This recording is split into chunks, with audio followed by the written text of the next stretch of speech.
Hello, everyone, and welcome to the next episode of Retro Odyssey. This episode, we're going into some rather unsavoury territory and exploring some guilty pleasures. I'm joined by my co-hosts Ryan, Stephen, and Matt, and I'm your host, as usual, Adam. Say hello, guys. Hello. Hello. Hello. Right, so this topic is guilty pleasures. Now, I think it's probably best that we clarify what we mean by guilty pleasures before we start.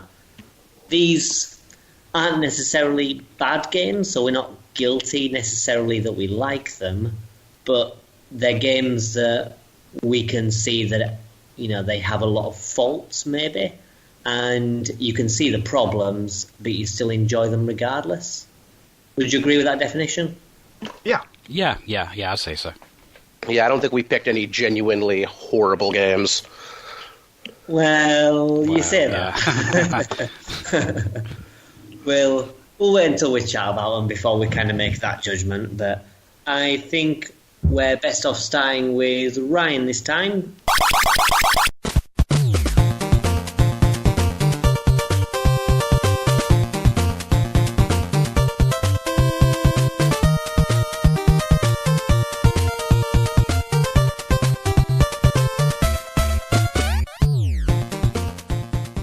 Game of choice for this topic was Teenage Mutant Ninja Turtles, released in, was that 87 on the Nintendo? I think it's 87 on the Nintendo Entertainment System.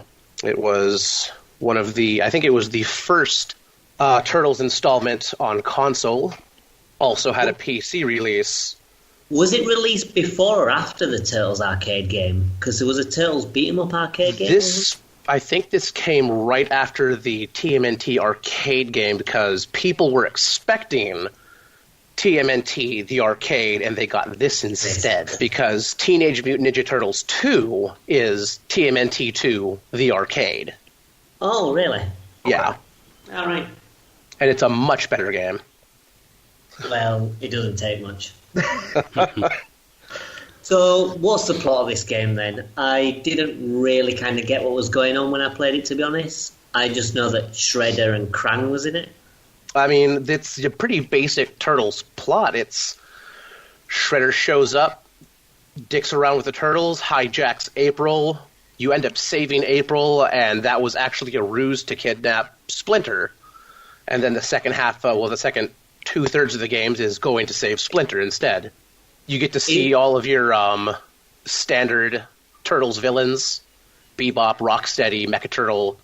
And the orange mummies and stuff, and the crazy flying bats. And then things that don't make any sense. Yeah, I recognise some of the characters. As I mentioned last time, I'm not kind of overly big on the Turtles franchise, but obviously you recognise things like Bebop, Rocksteady, Shredder, and stuff like that.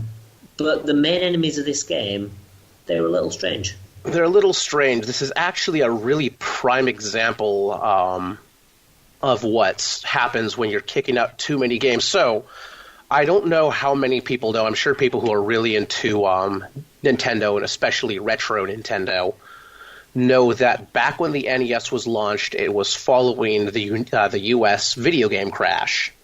And it really grabbed the video game industry in the US and pulled it back out of the slumps. Because it was looking bad. Nintendo put several things. They had several rules when it came to developing on the NES. One of those rules was you can only produce it's either 5 or 7 games a year. Yeah, I vaguely remember hearing something around that. And what quickly happened, and the point with that was that you can't just crank out shitty games constantly. Yeah. Like what happened before. Like what was happening before, where you can go and develop a game for a month and kick it out. Yeah. And it's just utter garbage. The loop behind that was it only followed the name of the company. So what you had was Konami has owned the rights to the Turtles franchise for video game media literally since the 80s. As soon as the first game was made, they had it. But this, and I think Turtles 1, 2, and 3 are actually made by Ultra, because Ultra was child company of Konami to bypass Yeah. that rule. And as a result, because they were making lots of games for the NES, this game did not meet any standards that you see later on. Yeah, I can imagine. It has so many issues. You say it was kind of like the child arm of Konami? Was it coded by children? Quite possibly. I'm not sure. I mean, was there any reasoning why they kind of went with such, like, random enemies? Because, I mean, like, part of it, like, you've got the city and the sewers, and then you've got April and Shredder and things. Those bits are, standard staples of the franchise. But then, like, the weird enemies, it just seems like they've basically just stuck some turtle bosses and some turtle characters in just a random game they made. Yeah, and I'm not so deep into Turtles. My childhood was comprised of the cartoon. It started off as a comic book, and it was actually a little bit more serious. Yeah. So there might have been... Some of these enemies might have been based in the comic book. The art on the cartridge and box is actually the, like, issue number 1 of TMNT. Oh, right, okay. So, it's like, it's the same cover art, but it's a... Yeah. The game feels really weird, especially when you jump into, like, the later games, like Turtles in Time and Manhattan Project. Yeah. And it feels like you're playing through the cartoon world that we're all familiar with. Yeah, so this might be linked to the comic instead. So this might be a little bit more in comic, or more likely is we were able to secure the rights to TMNT for video games, and it's hot shit right now. So let's just crank out a game. What would you... Sewers have they're fighting monsters. What's Nether Wolves have? A gigantic toad. Throw some Foot Clan soldiers in there, because they fight a lot of those. Yeah. It was just a mess, and then they, your standard bosses, Bebop, like you said, Bebop and Rocksteady, you have to have your iconic things in there, otherwise it could have been any game. Well, exactly, that's what I mean. It had a few different things that link it to the Turtles, but it just seemed like one of those crappy kind of platforming games you got during that era. Yeah, and it was one of the things that just got cranked out, and you can feel it every inch of the way that this was a half-assed development, and I do want to see what everybody's opinions on some of this, the horrible game design is, but I want to precede that with the PC version is even worse. How? Well, the textures it's supposed to be a cleaner look, but what happens is they have better textures, but it all looks completely muddied. So the game looks worse, the audio is just complete shit, and the game is actually unbeatable. There's a jump, I don't know who here actually finished it, or at least got halfway through. I saw it through to the end, but I wish I didn't. There's a jump in the sewer, I think it's in the second world after you rescue, or after you beat Bebop. Yeah. And you move into the second zone. Oh god, there's a jump that's really, really hairy. You have to, like, walk right on the edge and then make one clean jump, or else you fall in the water and you get washed out to the beginning of the sewer. There's a few of those. There's a couple of them, but there's one really specific one and what happened in the PC port was the platform that you have to jump from got shifted left several pixels. So it's impossible. So you can't make the jump without hacking the game. And that's not even like that far into the game. It's the second zone of the first world. Yeah, it's not very far at all, but you have to make that jump to progress. But I remember something similar I think it might have been in the first world, but it's on some kind of rooftop. And you have to jump in a very specific way, because there's like an enemy on the other side that'll just knock you into the pit. Yep. And I remember just save stating and retrying that bit again and again, just to get the specific pixel that I had to jump on. It was, it's not great. Lots and lots of visual. The game had way too much going on, so it kind of hurts the eyes to play. And it kind of like slows down quite a lot as well when there's a lot of enemies on. The leg gets really bad. And is it just me, or is the game kind of slightly RNG based on, what enemies it produces? Because sometimes I'll go into a screen and there's it's full of certain types of enemies, and then another time I'll go back and then go back onto the same screen, and there's completely different enemies there. It is. Each building that you walk into has, I think it's 2 enemy loadouts. It has like 2 enemy pallets that it can load into that scenario. Yeah. Which is neat because it means that you can walk back in there and have a different experience. Yeah, which is clever for the time. It's clever thinking. It is, but usually I'd find that one of them was beatable and one was just obnoxious. Yeah. It was a clever idea, but it was not well executed because some of those enemies are just ridiculous. I'm not sure how you're supposed to deal with them without taking a buttload of damage. Well, especially as you get into the later game, like that final stage, I kind of got a little bit lucky because that final stage was mental, and you've got to find the what's it called? Is it the Terradrome? The Technodrome. Technodrome. Yeah, there's there's so many buildings. You're talking about the secret base. Yeah, and you can go into buildings and you can go underground and. Yeah, because there's loads of different locations, and you go into one and it just reaches a dead end. Yep. And then I just went into a random one that was quite far away, and it happened to be the right one. The reason, there's a reason they have like the multiple areas in the game, and that's because when you lose a turtle, you can go and rescue him, and he will appear, and when he dies, your turtle will be captured and be put in a specific building. Yeah, but it could be any of the buildings that have a dead end, and then you can go and fight your way through, rescue the turtle, he comes back with full health, and that's kind of your one-ups. Okay. So, again, a clever idea, but it was just poorly executed for especially the secret base. Zone 2, before you get to the dam, which I want to hear some opinions on that, before you get to the dam, there's so many sections that you don't know what building you're supposed to go into, and you can damn near die trying to get in and out. Yeah. It's kind of like a maze, a lot of it. Especially as you get further on, you just have no idea where you're meant to go at all. There's so many buildings, so many sewers. And I got really confused. Some of those buildings, you'll walk in and you'll see there's one building in the first it's in the first area. You walk in, and you see a full pizza on the floor above you, but there's nothing else in there. And it's like if you're really good. It's a good way to top off like 3 of your turtles. But because of the enemy RNG, which can just switch halfway through a room, if anybody had that happen, you can go. You're like, oh, this is a good enemy set. Walk through, get the pizza, and then suddenly it's all the hardest enemies. Yeah, and then you just you're worse off than when you started. Yeah, you're going to leave there with like 1 notch left. Yeah, it is a bit iffy. And like there's one bit where you're in like some kind of car or truck or something.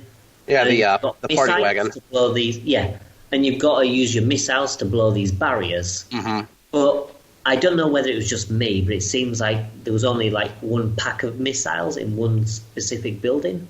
So I'd go, use my missiles, and then I'm like, oh, I need more missiles. And I had to go back and get some more and do that whole room again, just so I got more missiles to finish the rest of them off. I think I found two. I was going to say I found 2. Right, I only found that 1 pack, but the pack respawned, so I could get it again. But I just kind of felt like I had to go all the way back to that section to recollect the same pack again. Yeah. When it should have just been like a missile upgrade, and then I can fire missiles. Yeah, and it's because it's not like you can. It's not like your turtles have missiles now. Yeah. Screw the throwing stars. We just have rockets.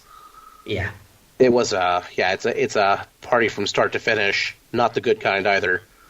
Well, the music was particularly good. Like that was the first thing that kind of hit me as I booted up the game. Is that the music was actually pretty decent.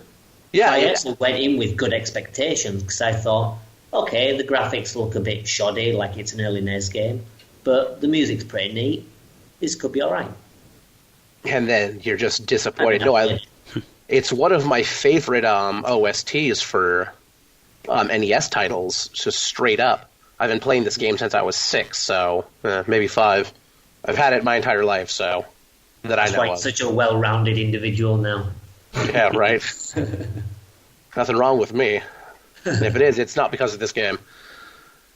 So, you're talking about the barriers. I think we all know what follows the party wagon and the barriers, and it's the dam. Oh, God, yes. The dam is infamous in video game history. It's well known as one of the most irritating levels of all time. It feels like it shouldn't be, though, because I found that the hardest part was actually just controlling the damn turtles and making them swim. If you could swim in a way that was kind of intuitive and you could navigate properly, then I don't think it would be that bad. But because of the dodgy controls and dodgy hit detection, it's really hard. Like, really hard. Yeah, like when there's that one corridor that's like super tight with the, I guess, electric seaweed. Yes. Well, I was going to say that when I first did it, I basically had to restart the level over and over and over again until I learned how to swim. And then after that, I found it really easy up until that one section. And it's really, really tight. It's like you have to get it perfect. But you really do. Dodgy controls that it's almost impossible to do unless you've basically learned it, by hand. Well, yeah, and I've done, these are the weirdest bragging rights, not something I'm necessarily proud of. I've gotten through the dam without taking a single hit. Oh, yeah, I can see that it's possible. I mean, when I did it, I didn't take that much damage. It's just not fun. Not one bit. And then imagine back in 1988 or whatever, and you're, 7, you don't have years of, muscle memory and refined video game motor skills to help you out. Yeah, I kind of feel like it was slightly unfair. I mean, the actual concept of that stage itself isn't that bad. And once I got the hang of the controls, it was actually reasonably enjoyable up until that one section. And then I kind of feel like they just went a little bit overboard with that bit. If they'd have cut that one room out, basically, it would have been okay. Yeah, or if they had controls decent, it would have been okay. But I don't think the game has. I mean, obviously, I enjoy the game, or else I wouldn't have picked it in this case. I don't think the game is without redeeming qualities, but it definitely was lazily designed. It was lazily made, really. Yeah, it does seem like it was just kind of shoddily put together. I was hoping some of y'all would have, some really grand glitches, because most of it's, pretty irritating stuff, but I've had some amazing grand times. Because I played the game so much. I don't seem to remember any kind of major glitches happening. I think the main thing was just kind of exploits, like using the fellow with the big stick. I don't remember his name. Gerald. He's Gerald now. Gerald the Ninja Turtle. Yeah, whatever he's called. But using his stick to basically hit through walls. Yep. Which doesn't seem like it should be possible, but hey, what if I'm at a section where I want to clear things off the ceiling or the other side of a wall? Or with that boss exploit where you just kind of stand on top of a crate and knock him. Oh, good, you did that. Yeah, when you beat the shit out of Rocksteady by bonking him on the head. Yeah, and it's just kind of okay. Yeah, and fighting that boss legit, crazy hard. Yeah, tell me about it. It's stupid unfair if you try to be, if you try not to cheese it.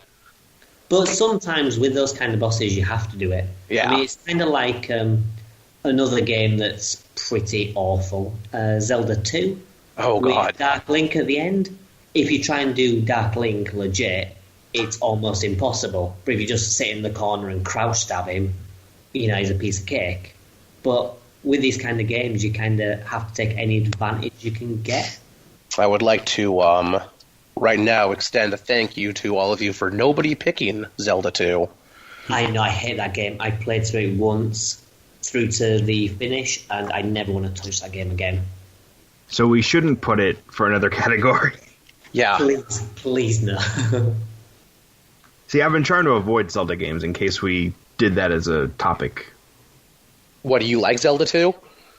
No, I'm saying I've been trying to avoid Zelda games in general thus far. To be honest, I'd actually be more interested in playing something like Wonder Gamelon or one of those CDI games than Zelda 2. You mean the ones that don't exist? Yeah. I mean, the ones that don't exist, yeah. I had some fantastic glitches and close up here with a couple personal experiences, and Turtles over the years because of like the buggy. Like we said before, like enemies can switch halfway through. Like you'll transition into the next screen in a building, and suddenly what you're expecting will change. I've had all of the enemies just despawn out of a room. That's quite useful. Yeah, it is. Or what I've done before is I've gotten halfway through a room, been clearing enemies out, and then they all immediately respawn back in just out of nowhere. Like one dude walks in off screen, as I'm expecting, and then everything reappears. I've had the first boss, Bebop, in the sewer. He didn't appear once. I don't even know how. He just wasn't there. And I've also had the little mini bosses, when like the Foot Clan with the health bar will pop up. Yeah. I've had those also just not appear. And I can't progress because the screen locks. Oh, so you can't even use it to your advantage? Yeah, he's just gone. The music starts, the screen locks in the battle room, and there's no soldier. The health bar is there. Is that a glitch, or is it just something that randomly happens? Like, in 20 years, I think I've had it happen twice. I know people do speedrun TMNT for some reason, and I'd have thought with such bugs like that, it would kind of put people off. Yeah, I would imagine running into something. I don't know how common that is. I might have to look that up at some point to see if it's... maybe there's a specific trigger or something for it. Maybe being in the wrong spot at the wrong time. Yeah, could be anything with that game. It really could. It's such a technical nightmare. Yeah. But definitely. That's not going to stop me from playing it again, probably next year. Really? Do you play it that often? Yeah, I usually give it a few hours every year or so. Why? I just really like it. I don't know. It's just one of those games that I really like. I think it's the music. I think the music has me going in. I'm really into chiptunes and stuff, so... Right, when you say that you play it for a while, do you actually play it through to completion, or do you just play it for a bit and then just price of it? I usually get up to the Technodrome fight and call it good. Really? I think I've only beaten the game twice. And yeah, then, I don't think it's worth even playing. The Technodrome's a pain in the ass unless you've been hoarding boomerangs or triple stars. Yeah, I basically, because I didn't use many of my special items, I was just spamming them all on that boss. Yeah, that's you can hoard them up too. You can, like, if you find an area that's like, oh, at the end of this room there's triple stars, you can fight through, pick it up, leave, enter, and then stack another 10 or 20 on there. Yeah. And I think it maxes out at like 99. Nice. And at that point, you just become unstoppable. Yeah. Okay, so this was released in 89. 89? 89. Out of interest, what's your favourite level or favourite part of the game? It's probably the second section after Bebop. Yeah. So I guess that'd be Sector 2 of the game, where you get the party wagon, you get to blow shit up, run over Foot Clan soldiers who are wandering around on the overworld. Yeah, and then you've got those stupid vehicles with rollers or whatever. Yeah, because that's a completely reasonable vehicle to design, is basically a tracked steamroller. Yeah, just rolling around the city. Squishing turtles. Did you get squished by one? No, I got hit by one in the party wagon. Oh, yeah, getting hit by one of the rollers, just as a turtle on the overworld, is instant death. The first time that I actually started up the game, I was killed by one of them in about 10 seconds. Nice. If you want to have fun sometime, probably more fun than most of the game, is chase one of the rollers around the overworld and kill it with your weapon. Yeah, that sounds like fun. It's about 10 hits. Pretty dodgy.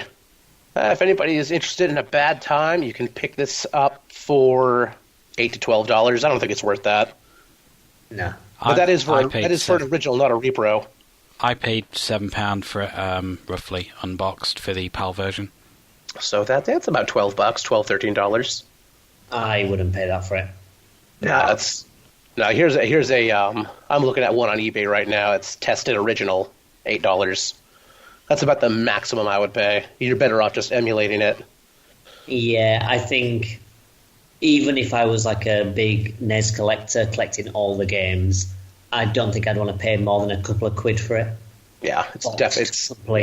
Yeah. You'd be better off finding the TMNT2 and Manhattan Project. That's a much better use of money.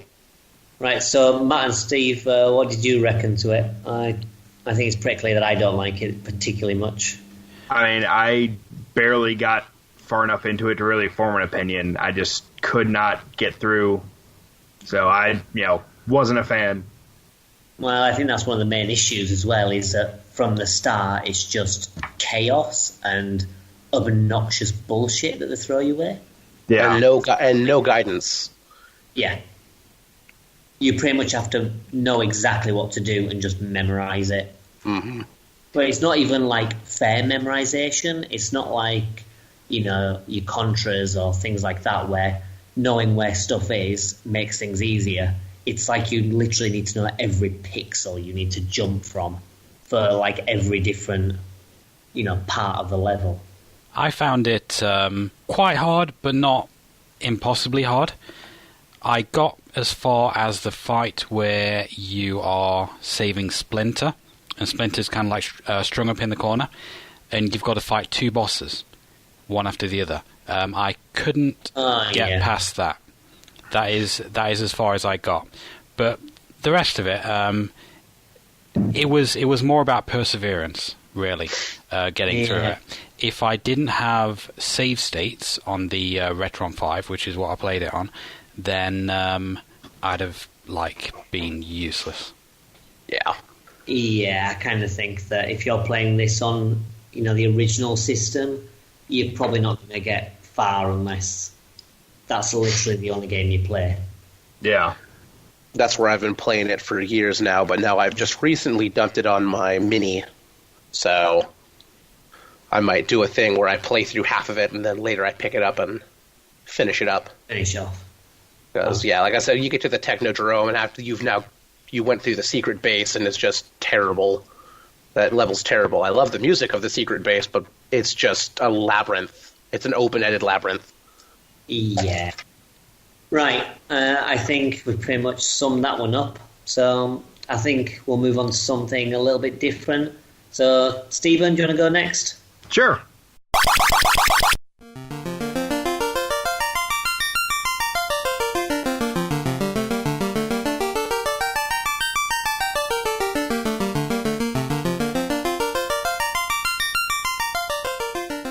My game was Final Fantasy, the original for the Nintendo Entertainment System. Released in 1987, and I mean, most people that are into Final Fantasy know the story where this was basically their last-ditch, try and save the company game, and it just happened to do exactly that. We're wondering how.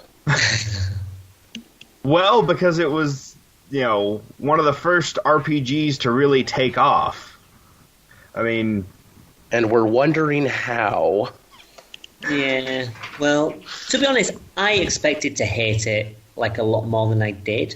Mm-hmm. I still didn't like it because I just don't like the genre, to be honest. Right. But I found some things in there that I thought, was pretty good. Like the music in particular, I thought was pretty good.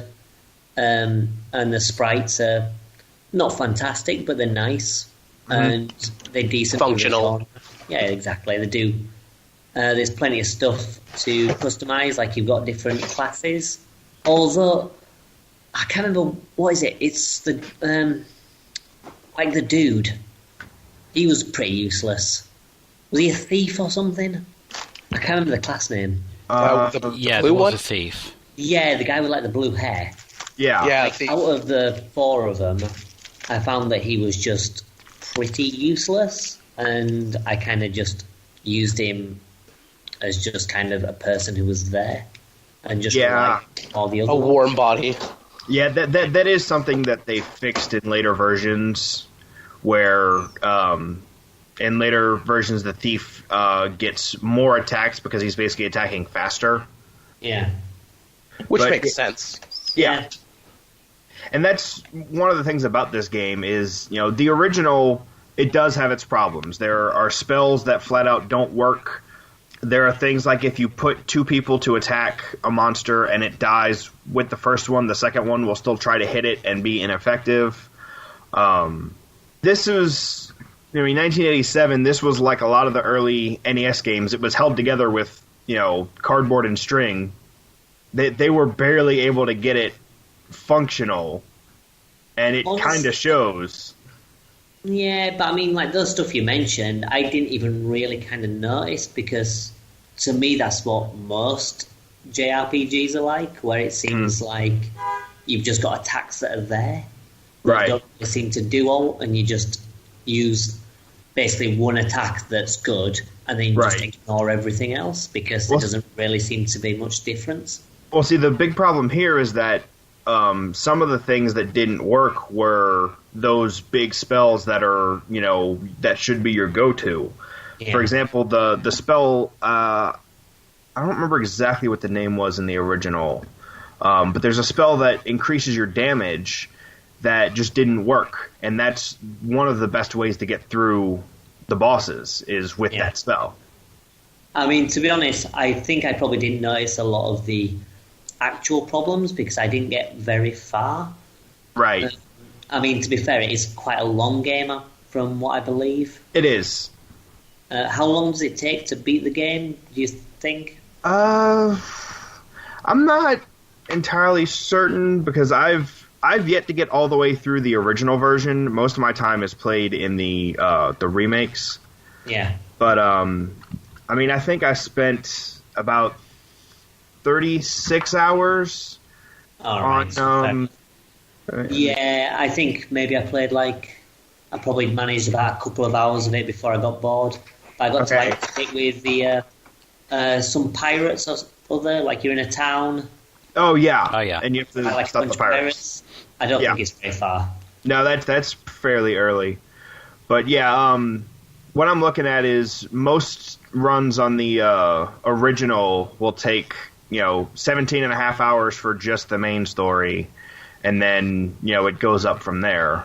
All right, which isn't bad, to be honest. But that's a pretty good playtime compared to where the series playtimes ended up. Yeah, I'll say 200 hours. But I imagine that if you had the game at the time and you were into that kind of thing, probably it was something that was quite good, because back then you pretty much only had a small handful of games. So a game that can take you that amount of time is probably a good thing. Yeah. So at the time it was it was revolutionary. It was a big deal. It's just looking back at it, it does not hold up as well. I suppose that's the same with a lot of those other games. Yeah, it doesn't hold up well at all. And if you can give it was testing ground. Yeah. To establish the rules of a genre, but amateur mistakes, just absurd difficulty right off the bat. Yes. You won my first, literally, when I got my mini, I fired up Final Fantasy, went in, first battle, I wiped house pretty well. Second battle, they got, the enemies were getting crits and one-shotting me, and there was nothing I could do. And that's one of those things they just had to iron out later. So I like I've said, I fully admit this game does not hold up as well as some people like to say it does, but I do enjoy it because it was the beginning, and there is some stuff to enjoy here. You just have to get into it enough. Yeah, I mean, as I say, I can see a lot of things that are actually pretty decent for the time. Mm-hmm. And for me, I really didn't enjoy it, but that's because this type of game I just don't enjoy. Right. I mean, there are only 3 JRPGs that I actually like, and everything else I just can't play and can't like. I'm generally not into JRPGs, to be honest, but I actually really quite enjoyed this one. I can see how it can get grindy. Certainly, you kind of need to be at least level 2 or level 3 to kind of defeat the first boss, and later on you are running into enemies that you're going to have a lot of trouble with. So you do need to grind quite a lot to get to that kind of power level. Mm-hmm. But that aside, in terms of kind of like the gameplay mechanics, I actually really quite enjoyed it, and I do plan on going and like finishing it. I got as far, I think, as the first major dungeon. There's like quite a large dungeon with a lot of different levels, right? And that is about how far I got. That dungeon completely destroyed me, but with extra levels, you know, I can see how with a little bit of grinding I can get through it. Yeah. But that's kind of the reason why I don't really like the genre anyway, to be honest, is that you often find with these kind of games that it does involve a lot of filler and a lot of grind in order to actually get through, and I just find it rather dull that I have to go through like this routine of grinding the same enemies just so I can fight this thing. Well, it seems like a cheap way to fluff the time on a game. Yeah, exactly. And Final Fantasy, this original Final Fantasy, is atrocious about it. Mm-hmm. Yeah. Versus a more refined RPG, and this would be later into Square Enix. I guess it's just Squaresoft at that point. Yeah. Super Mario RPG, I think there's only one time that you have to sit there and grind out a level or two, because just traversing through the world usually gets you enough XP to, at least have a competent time against a boss. Right. Yeah. I mean, that's one thing that makes a big difference to me, because, I mean, the RPGs that I like are exactly like that, where just general traversal will get you the levels needed to see it through, so you don't have to just sit in a corner and grind for an hour. Yeah. Examples, Pokemon. You find the Pokemon you want pretty early on. You know, you have 4 core Pokemon. The game will, you can usually take on the, not the Fatal 4, the Elite Four. The Elite Four. You can, by the time, if you've been running essentially maybe like 1.5 teams through the game, you can wipe the Elite Four. Yeah, definitely. I mean, if you want to kind of get some different Pokemon, you can get them at slightly higher levels. You can grind if you want to, but it's not really necessary. And that's one of the good things about the series, is that it's got as much depth as you want it to have. But if you just want to go from start to finish and just see it through, you can do that. Yeah. Unless it's Pokemon Silver and it's Whitney's Miltank. Yeah. I just think you're not playing the game right, to be honest. I've never had a problem with Whitney. Well, if you have supposedly, they had a lot of talk, but supposedly if you have a female Pokemon, Whitney's Miltank is a breeze. Well, also as well, in the department store, there's a guy who gives you a chop. And you I didn't know that. And you just take care of Whitney's Miltank, no problem. Or you get a Geodude from the cave, which is before the second gym. And again, it can't do anything to you. Yeah. So That's as long as convenient. you're kind of semi-prepared, then it's not too bad. Anyway, Final Fantasy. But yeah, I mean, if people wanted to check Final Fantasy out, I would definitely recommend one of the later versions over the original, just because they were, more refined, they had more features added. Now, as for which version, it really just depends on what you want out of it. The PlayStation release, Final Fantasy Origins, is the closest to the original in terms of how the game plays. It just has the updated graphics and soundtrack and everything. The Game Boy Advance version adds new content to the end of it, tweaks a few things here and there, and then the PSP version has even more graphics, other stuff added, and then things put back in that were removed. So, I mean, basically the PlayStation version is what they wanted to do originally. It's like that's what they would have done if they could have. And then the other ones bring it more in line with the rest of the series. Yeah. I mean, yeah, and you can. They even have it on Android and Apple, like iOS. Yeah.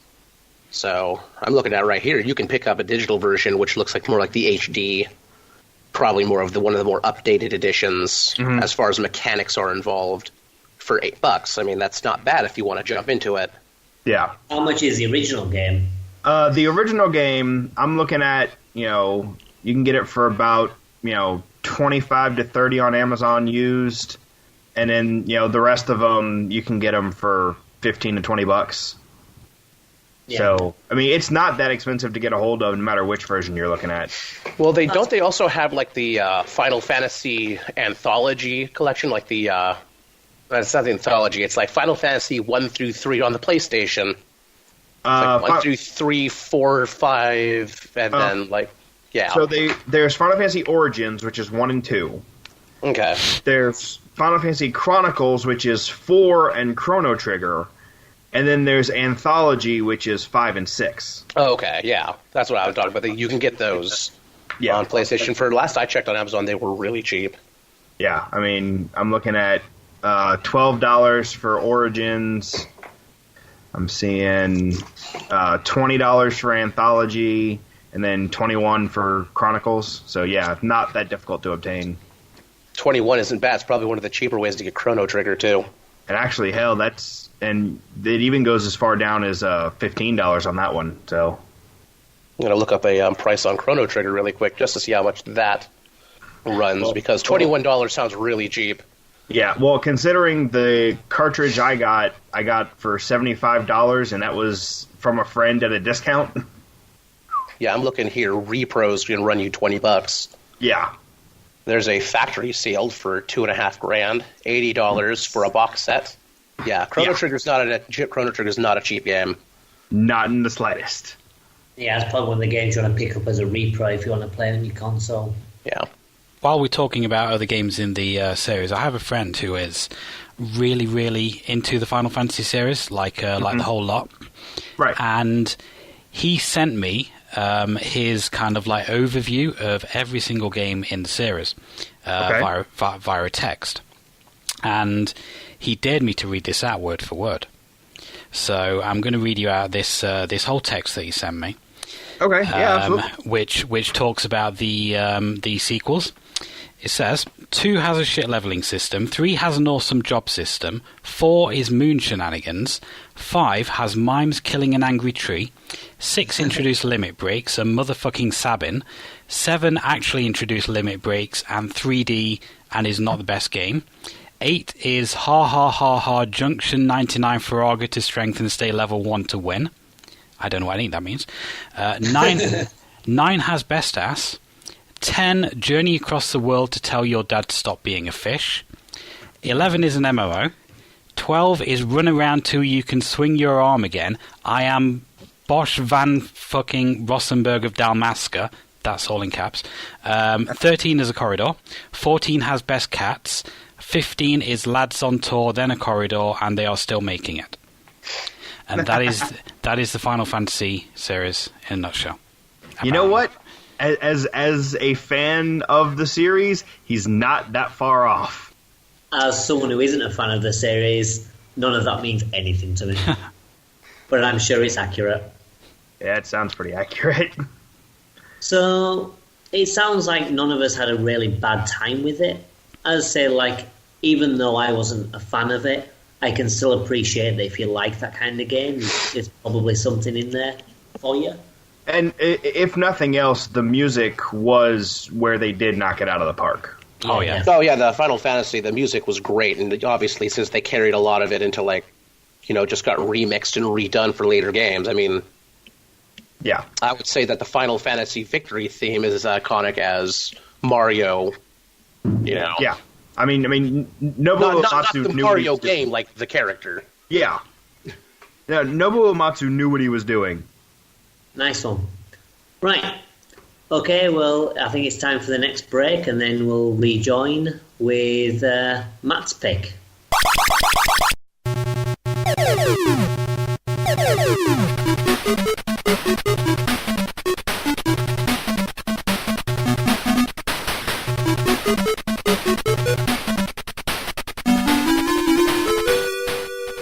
Okay, my pick this month is the Ninja on the Master System.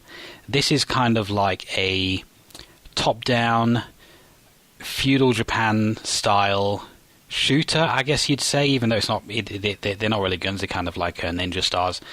I picked this up from Toys R Us when I was about 7 or 8 years old. We didn't have like a huge amount of money growing up, so I had to kind of pick budget games more often than not to fill out my games library. And despite the really shit cover art on this game, for some reason I decided I picked this one up and got it home. I had fun with it. I mean, I could tell even at that age that it wasn't a brilliant game, but since it was the only new game I had, I kind of like forced myself to play through it, have fun with it.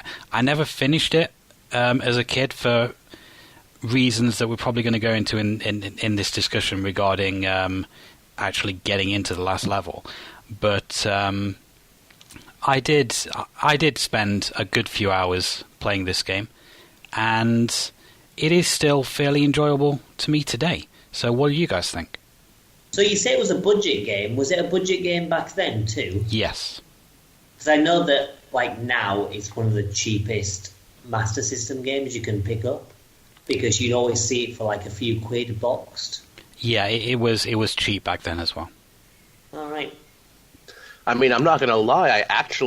I genuinely enjoyed myself until I got to the end. I was using save states because it is Contra in one-hit kills for everybody. Yes, it's brutally hard in places.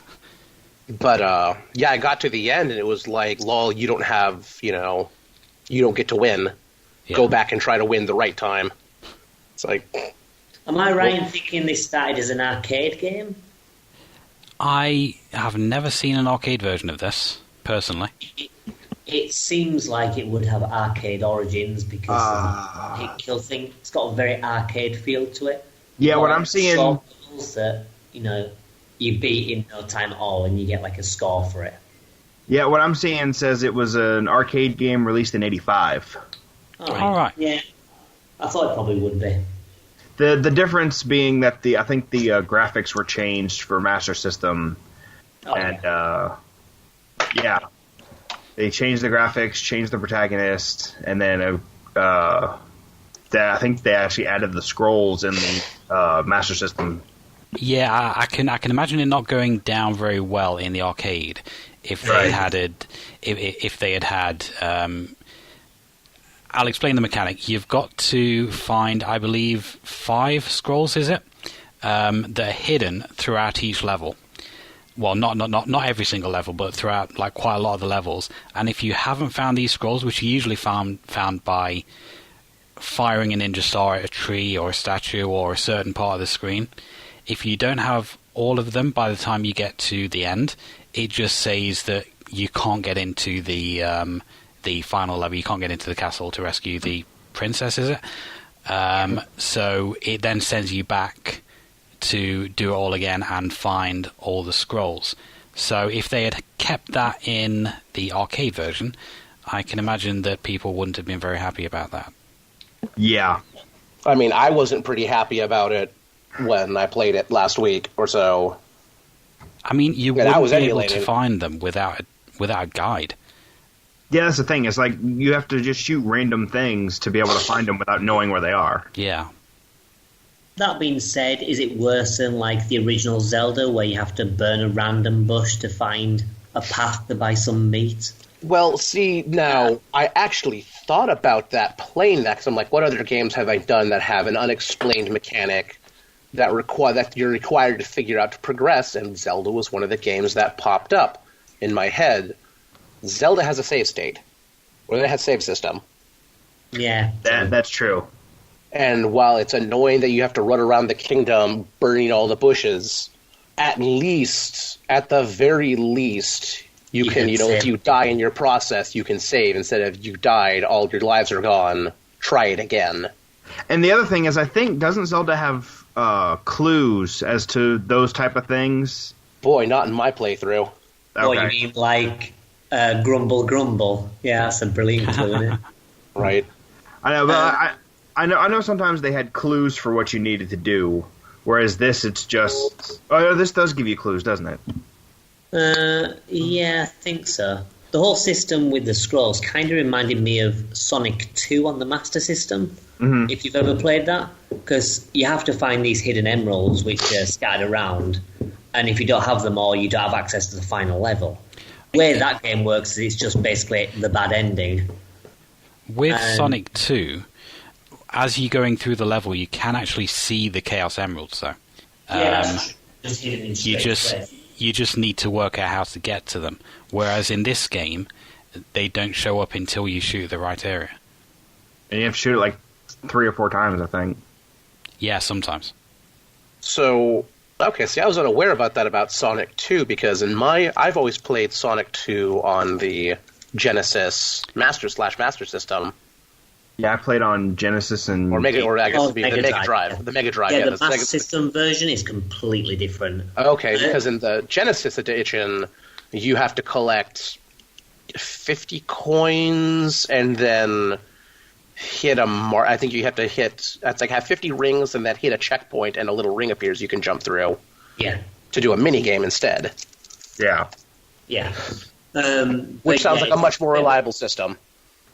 Yeah, I actually prefer it in those games because instead of doing a really stupid special stage, you actually have to explore. Mm-hmm. But yeah, anyway, that's kind of what it reminded me of, apart from obviously these ones are hidden, so they're a bit more obnoxious.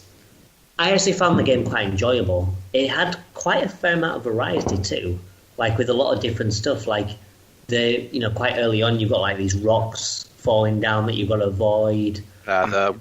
The level, which was where you cross the river on the logs. Frogger. Yeah. Yeah, basically even more deadly. It was I found the river level probably to be the most engaging, and while being the most difficult, also the most enjoyable. I enjoyed the river one, but the one I found the most difficult was the one with the horses running at you. Yeah, that one is tough. The hitboxes of the horses seem to be way larger than what the horses actually are, because you only need to be kind of like near them, and they'll run you over. Yeah. I found the biggest problem with the game other than the scroll mechanic, which really put this on the wow, this was a really terrible idea, was the bosses. Yeah, kind of disappointing, aren't they? Just a little bit. They're all just the same guy who apparently has a magic boomerang stick. And it's like 5 hits and they're gone. And there isn't even kind of like any victory music or anything. It just unceremoniously dumps you into the into the score screen. Yeah. It's good job. Strange, really, because the game does have quite a lot of variety as you go through, as I mentioned before. But then the bosses are just quite anticlimactic. Yeah. Like, just throw them in for the sake of it, just as a way to finish the level. Yeah. I liked the female ninjas that come flying out of the buildings at you. Oh, with the swords, yeah. Yeah. And then they just, pew, one shot and done. Overall, I mean, I don't think this was... I mean, like I said, I actually ended up enjoying the game. I can easily see where it has its fair share of problems, though. Yeah, I found it quite enjoyable. I didn't love it, but I could play it through and see it through to the... Well, I say the end. The end until... The end-ish. Level. Until you realize that you did it wrong. Until you realize that it's not the end, yeah. But yeah, I played it through. I had a decent time. It wasn't like the best, game I've ever played, but it was kind of solid. Had its issues, but it was okay. I thought the music was pretty decent, if not, not much variety, but it was done well. Mm-hmm. Yeah, definitely. I think one thing that could have actually really saved the game would be if you maybe had like a small health bar, maybe 2 hits or 3 hits and you die rather than 1 hit. Yeah. Or if you could at least get pickups that would give you a second hit. Yes. Yeah, I think that definitely would have helped it. But as it stands, it's pretty contra hard. Yeah. But if you do want to pick it up and have a try, like Adam was saying earlier, it is really cheap. You can pick it up for like a few quid on eBay. It's really not that expensive at all. Yeah, it's so cheap. Okay, well, I think that's it for that game, so we'll take another break and look at our final title.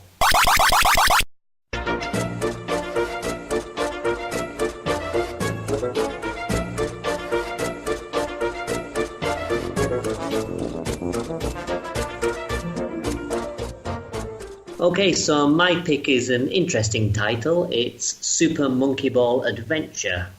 It's published by Sega and was developed by Traveller's Tales.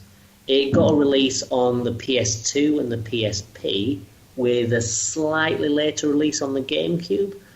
And it's sort of a 3D platformer game. I suppose imagining something like Mario 64, but, you're actually in a ball instead and rolling around. It's quite a difficult game to describe. It's very different to the original games. Now, I don't know if you've ever played the Monkey Ball games before, but it's actually a series that has puzzle roots. It's effectively Marble Madness, but with monkeys. Have any of you ever played it before? I've not, no. No. No. Well, you say played Marble Madness? The original Monkey Ball. Oh, the original. I was supposed to say I haven't played Marble Madness. I have played Super Monkey Ball 2. Yeah, well, I mean, like Marble Madness is basically that kind of thing, which was released Master System, Mega Drive kind of Okay.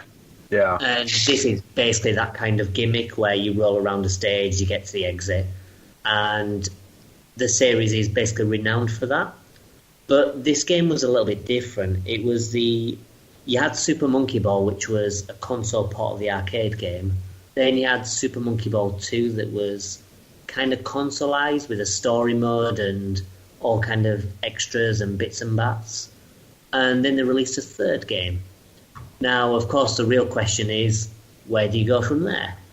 And they decided to just take the game into a completely different direction and make it into a 3D platformer, which a lot of people criticise, but I kind of think that if they did another Monkey Ball game, it would just be seen as another one on the same system. So I kind of stand by their decision to do that. But I think you'll all agree that even if the premise is kind of good, the game itself is a bit wonky, shall we say. It's not the best developed game. That's putting it lightly. Yeah. I appreciate what they tried to do because, again, Super Monkey Ball is just stage after stage after stage, trying to make them as interesting as possible, but it's essentially just a whole bunch of the same. And that's what Super Monkey Ball is. Yeah. I mean, this one does try and include, a sort of coherent story. If you ever played Super Monkey Ball 2, the plot to that is just weird. There's a monkey doctor who wants to effectively rape the female monkey, from what I gather, and that's basically the story. Whereas this one, it's all about a marriage between two rival monkey inhabitants, and these two cities hate each other. So you have to bring peace to these two cities, and then you also have to go to these other areas and solve their problems so that they can come to the wedding. It's kind of a nice little premise, and as I say, the whole kind of idea I think works well, but I think the main problem is the worlds just aren't designed for this type of character. No, not in the control system. Yeah, I mean, the control system works like in the Monkey Ball puzzle games, but it's not a Monkey Ball puzzle game, and that's kind of where it flounders, because it tries to just create a world and then just okay, deal with it. Well, and it's funny because if you actually go into the settings, because the one thing that gets really weird, and it really shouldn't, is the controls feel really odd rolling around a map as opposed to a board, as the Monkey Ball games tend to be. But in the settings, the camera options, there's a setting to turn the tilt camera on, and it tilts the entire world, so it makes it feel a little bit more Monkey Ball-ish. Huh. And in open areas, that's kind of neat. Yeah. But when you're doing the more refined, crossing bridges and stuff, or going in the very first opening, there's a little spiral ramp that you can go up. Yeah. Because the camera is so not good. It's a big problem. It makes it just the mobility of the camera coupled with the world flipping all over the place with the tilt on, it actually makes it worse. Yeah. I mean, the games themselves are kind of weird because the games kind of got a similar release date on the PS2 and PSP. The PS2's got an extra character in it. There's like a futuristic I believe. And the PSP has like an extra minigame or something. And then the GameCube doesn't have those extras, but it sort of refines some other bits. Like I've seen on the PlayStation versions, you know, if you want to go to a different section of the map, you've got to rotate this fucking, I don't know, some kind of switch or something, and you have it's to like rotate a key. Time before it opens the door. Yeah, It is horrible to do because you've got to try and keep going in this circle, but because of the horrible controls, you keep slipping off, and it just takes like sometimes upwards of a minute to actually turn this key and get through the door. Well, it doesn't, and it doesn't help. Then it straight up tells you the first time you have to spin one of the locks. It's like, oh, I can't move this, but if you could move this for me, you know, you have to spin it like 7 or 8 times. Well, I mean, from what I gather, it was done as a way to mask the loading times. Yeah, But that I think makes it's like sense. the most obnoxious thing to do it. Like in the GameCube version, it just has a loading screen, and the loading isn't that long, so I think they should have just done a loading screen instead, because the controls, as you say, are dodgy, so trying to rotate in a circle, Yeah. that's pretty easy. There was one particular point where I was outside the King's Palace, and you've got to turn a key to get into the King's Palace. You go up to his palace and then out another door, and there's another key there. You go out there, and that's what gets you into the larger outside world. Yeah. I started going around the larger outside world, and I managed to fall off the edge, which is quite easy to do because of the controls. And rather than put me in that larger world, it put me outside the King's Palace again with all those doors locked. So I had to spend literally 5 minutes getting back to where I originally was. And that was so frustrating. Yeah, I can imagine. From what I've seen of the PlayStation version, that just seems like an awful mechanic that never should have been in there in the first place. Someone probably got fired over that one when they saw what they did when they ported it over the game. They're like, oh, that was a much better idea. Yeah, I mean, like, the whole game itself is just kind of odd. Like, on the first world, in order to get to higher levels, you have to jump on these flowers. But the hit detection is so wonky, sometimes you don't really jump properly. And it's all over the place. When there's 3 flowers in a row that you've got to jump on in succession as well, if one of those jumps goes wonky, then you're in the water and you're dead. Yeah. Well, Yep. I don't know if any of you did the photography mission in the first world. Yes. Oh, where God. Nope. I think it's like a big tower or something, and you Well, have to get to the top, and you've got to bounce on those nests, but you've got to bounce in a circle. So you're going around in a circle, and you're bouncing on those stupid things, and that is a lot more stressful than it really should be. It only gives you 30 seconds to do it as well. Yeah. You've got bad hit detection, you've got bad controls, a tight time limit, and it's just, it's annoying. My issue with the game is that it just it does everything just not good enough. Because if they remastered this game and they tightened up all the controls and, allowed you to flip your X and Y axes as, camera settings. Yeah. If they tightened up those things, fixed camera problems like the faster you roll, the faster your camera pans left and right, versus when you're sitting still, it's just a snail. Yeah. Yeah. If they re-released this with all of those things fixed, or made a sequel with all of those things fixed, I could see that this game would be super enjoyable. Yeah, I mean, I could see that if someone did remake this game or remaster it and just make it work, like make the controls good, get rid of all the bugs and stuff like that, fix the camera, it could be a decent game. But it's just, I think they didn't have a clue what they were doing, and it kind of shows because it's impossible to get 100% on the game. I don't know if you've realised this, because I don't think any of you got really far into it. Ha! No. Ah. But if you press the start menu, you can go to your totals and you can see how many bananas there are. Right. But the thing is, those totals aren't correct. Like in some worlds, they're a way under, and in some worlds, they're a way over. So you'll find that in some worlds, you might get double the amount of bananas that are supposed to be in there. Oh. As you can't collect all the bananas because, like, for example, I think it's in Moonhaven, or it could be I think it might be Monkeytropolis, actually.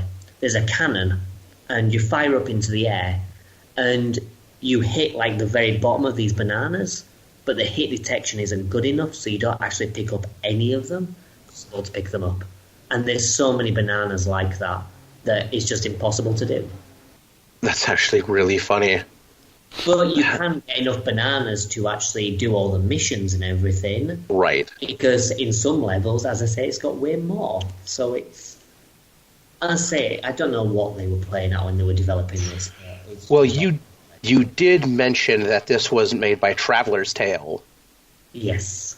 Who did not make any of the other Monkey Ball games.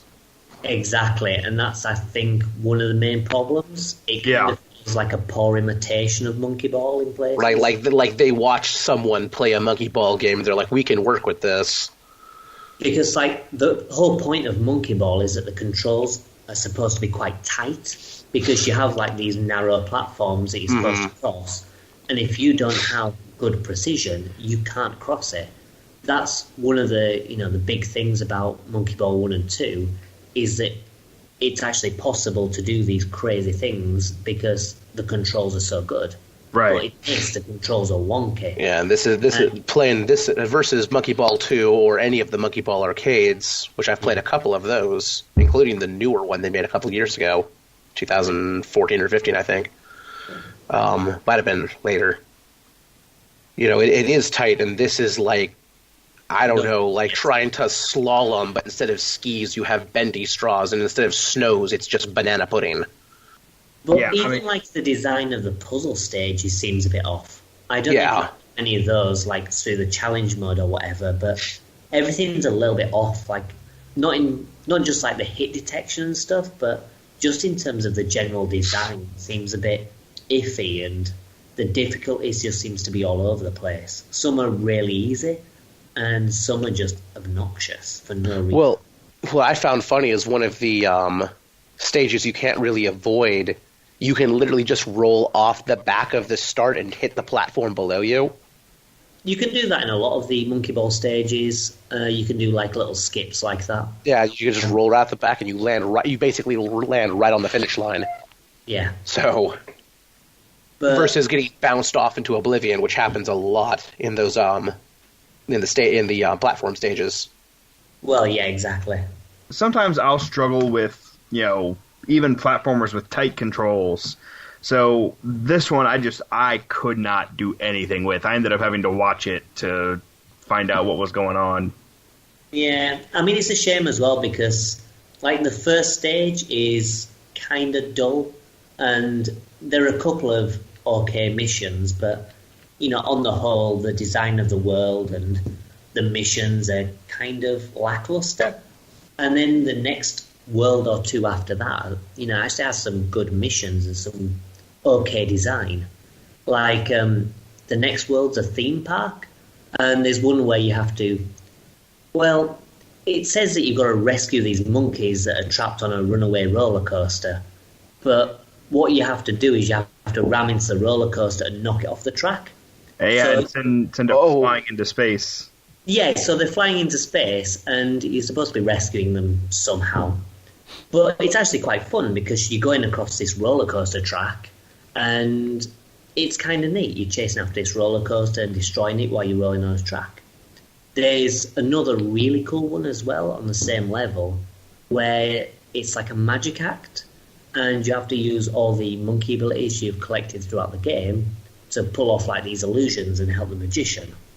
It's like a neat concept, and it kind of shows off what the game could be like if it was consistently good. Yeah. I didn't get terribly far before today. I do own it. I'm probably going to beat it, but I'm going to do it in little bite-sized chunks. So I will get to experiencing these stages just like maybe over the next year. I might go back to this, but no, I am not looking forward to it if I do. I'm never going to touch this game again. Honestly, I reckon, it's worth playing again, but I'd wait until you play some more Monkey Ball games first, so you can get a hang of the controls in a game that's designed for those controls. And once you know how to move the monkeys about, then maybe go back to it. I do like that the premise of the game is quite simply, like, as far as all the missions is make the monkeys happy. Yeah, I say, I think conceptually, a lot of the concepts behind the game do work really well. It's just that the game doesn't pull it off at all. I mostly liked the very basic idea, because that's really what's going on, is everybody needs to be happy. Yeah. And you get to play as Gon, who is just the most pissed off little shit. He's amazing. I love Gon. He's just always angry. And his idle animation is spinning around and then being mad at you for not playing, and he doesn't wait long to do that. Yeah, he's good.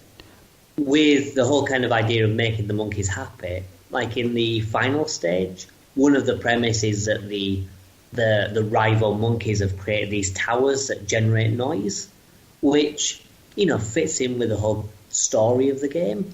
But you're in this city and you hear these foghorns going off every 5 seconds, going, "Arr, arr." And you can imagine how annoying that gets, having to play this lengthy platforming level, which is one of the final stages in the game, and hearing this noise constantly. God. It's just full of really weird design choices where you think, what the fuck were they thinking of? I mean, I was thinking, what the fuck were they thinking of after talking to just a couple of monkeys? Oh yeah, the voices are just so annoying, aren't they? It's like this. It's only one voice, and I think they just said the word monkey, and then chopped it up a whole bunch. Yeah, and restrung it back together to form sentences of just monkey. Yeah, because that was the thing. I listened to that whole intro story bit, and it was just the same thing over and over and over again. Of just this shrill, oh my god, it hurts to listen to after a little bit. Yeah. And I do mean a little bit. It's not even, you don't even have to wait. It's not like, oh, well, I've been playing this game for half an hour and I want to kill these monkeys. It's like, oh man, I've been playing this game for 16 seconds. Yeah. Yeah, it's interesting. I say, I can play through it, and I do genuinely enjoy it, but I find that I have to avoid certain missions and certain areas and just do the minimum requirements to get through each level. Because I can see that. If I have to persevere with some of the more annoying stuff, then it just becomes irritating. I think the most annoying mechanic in the game was the cannons themselves, because one of the first cannon I guess missions that you do for one of the monkeys, he's like, oh, it's right, it's after you talk to the king, he's like, oh, the guard monkeys fell asleep, shoot yourself into gongs to wake them up. Yeah. That's fine and well, except there's no way to gauge really how far things are and how far you're going to go, so it's really easy to undershoot or overshoot your target. And you go off the end of the level if you miss. And then you have to go, then it drops you back in there, and you have to do it again. And I beat that mission, and it took about 8 tries. And from what I understand, sometimes the gong doesn't stop you, and you just pass right through it.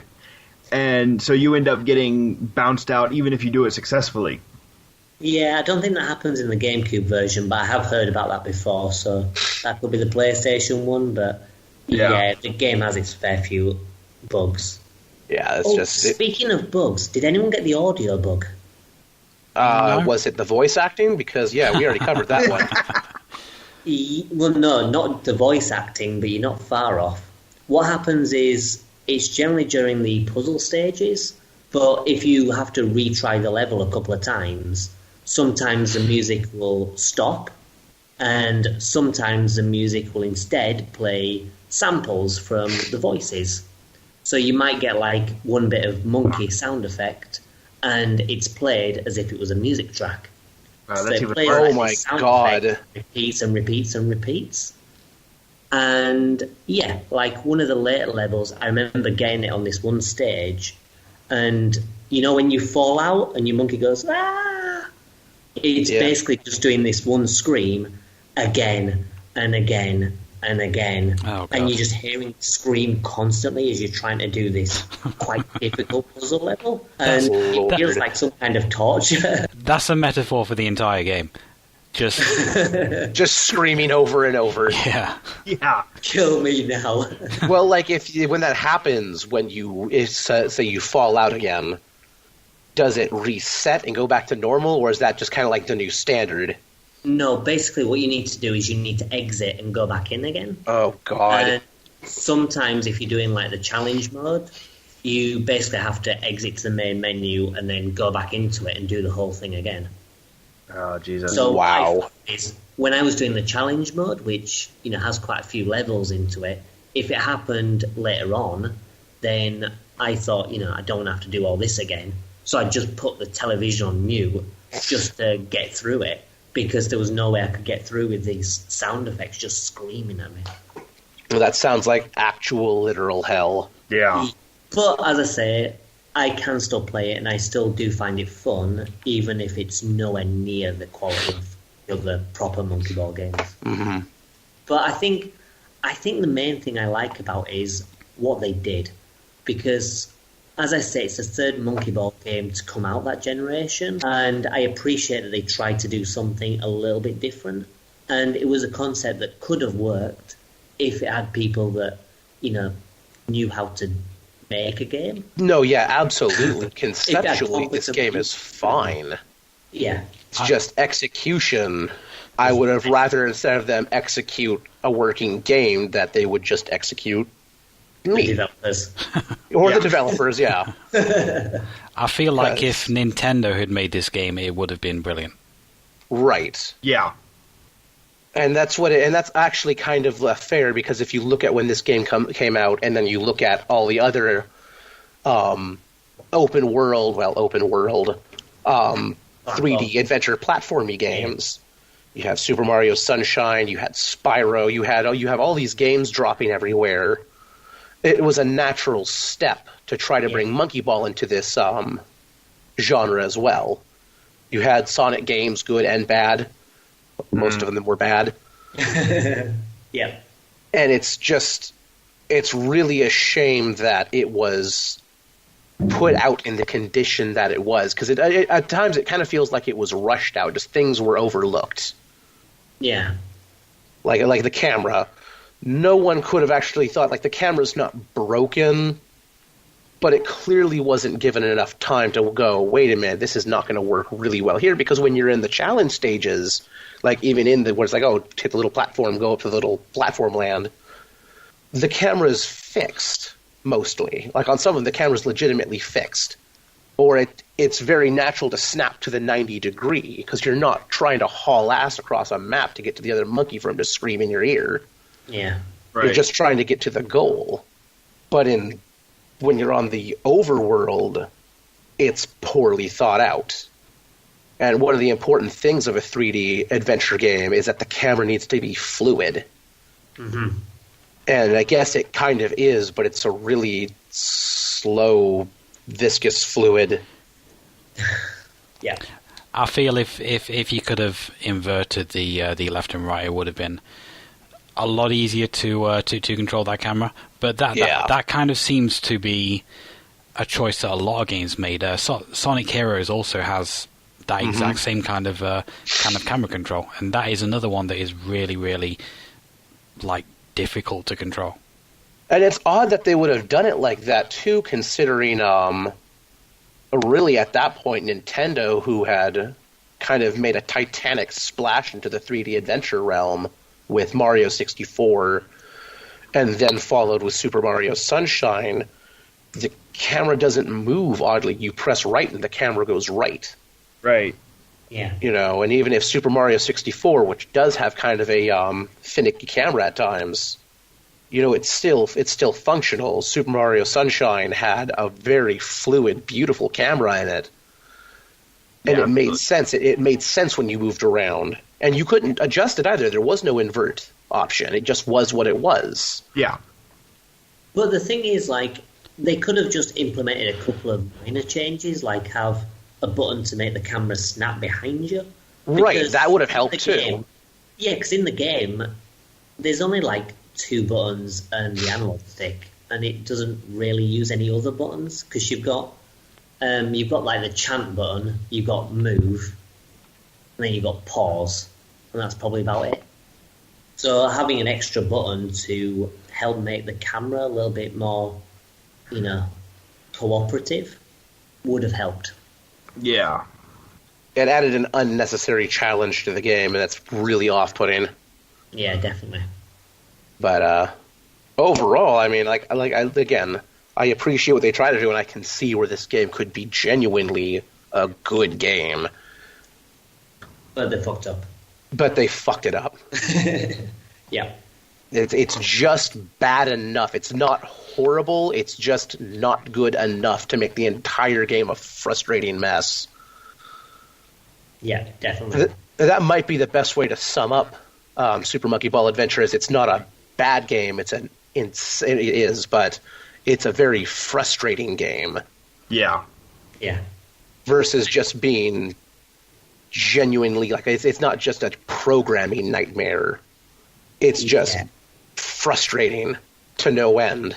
Yeah, I think there are a lot of problems of, there are many different problems from programming to design to, well, pretty much everything, to be honest, that, that is wrong with the game. You pick a category and they didn't put enough, Into it. Yeah, they didn't put quite enough into that segment. Yeah, like even the music and stuff, when it's actually playing properly, isn't fantastic. It's right, it's of fun for about 2 minutes. Yeah, but anyway. Anyone got anything else to say about the fantastic Monkey Ball Adventure? Yeah, if anyone wants a mint PS2 copy of the game, let me know. Now, this is where you put... I'm going to finish this game, and I'm going to put it on a wall of shame. I have several games that are really bad, and they're going to be their own little shelf of my shelf of shame. And this is going on there, for sure. Well, when you get through it, you might not think so badly of it. I think you're got your hopes up a little bit there, Adam. Yeah. The only thing that I would recommend is just get through the game. Don't try and do all the missions like I did, because you'll have a rough time. Right. Okay, well, we'll have a final break, and then we'll pick out the best and worst of this lot. I'm sure that'll be interesting. Okay, so that's the 4 games that we've covered. My pick was Super Monkey Ball Adventure for the GameCube, PS2 and PSP. We had the Ninja for the Sega Master System, Final Fantasy and Teenage Mutant Ninja Turtles, both for the NES. Okay, guys, we'll start with the best of the lot. Which did you enjoy the most? Final Fantasy for me, definitely. Despite it being the shortest one, I'm going to have to say the Ninja is the one I enjoyed the most. Yeah, likewise, I also enjoyed the Ninja. It had some unforgivable like the scroll was just an unforgivable mechanic. That was not a good design choice, but overall, the game mechanically was good. It was an enjoyable game.